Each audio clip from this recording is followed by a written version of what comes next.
puno na. Hindi ko mabuksan yung container. Grinahin ko na lang.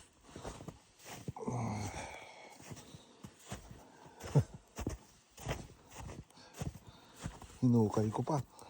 Chinap ko pa. Sa lalim.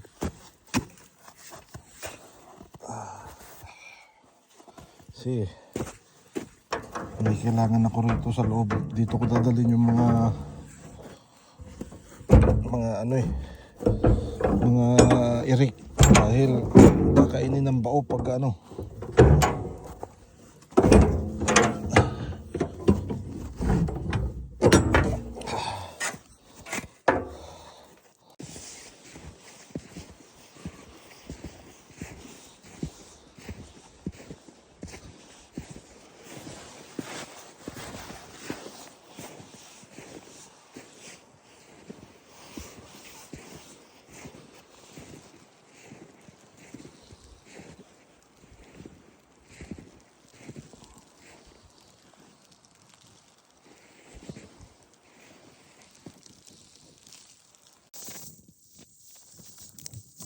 So, prepare natin itong tools natin.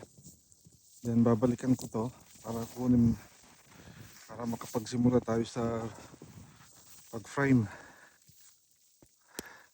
Sumasabay pa itong snow.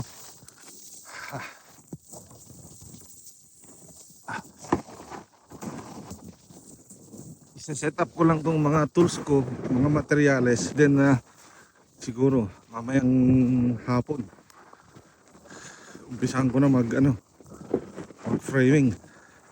Unahin ko muna yung bungad para may sarado ko. Then malagyan ko ng heater para tuloy-tuloy ang trabaho. Kahit madaling araw, babanatan natin to.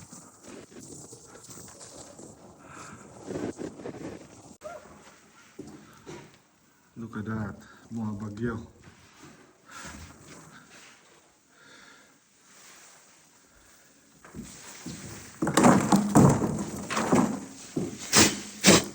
Yung heater ko, body heater.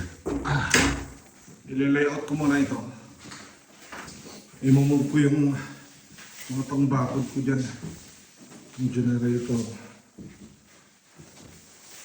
Yung bintana pa pala ako dyan.